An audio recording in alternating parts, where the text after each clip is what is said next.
ما سبب فقدان أشرف حكيمي للكرة الذهبية؟ بعد الإعلان الرسمي عن الفائز بجائزة أفضل لاعب إفريقي لعام 2024، تناولت التقارير الصحفية الأسباب التي جعلت النيجيري يتفوق على حكيمي في السباق نحو الجائزة.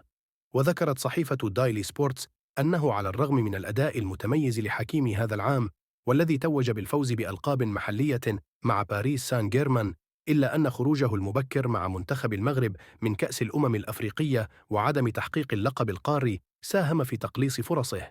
وأشارت التقارير إلى أن إضاعة حكيمي لركلة جزاء حاسمة في مباراة ثمن النهائي كأس أفريقيا أمام جنوب أفريقيا وما تبعه من خروج مبكر من البطولة كانت بمثابة نقطة سلبية في مسيرته هذا العام، مما أثر على فرصه في المنافسة على الجائزة.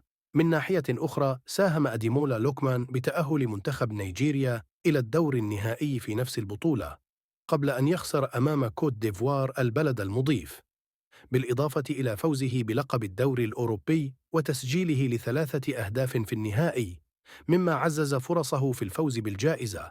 السلام عليكم.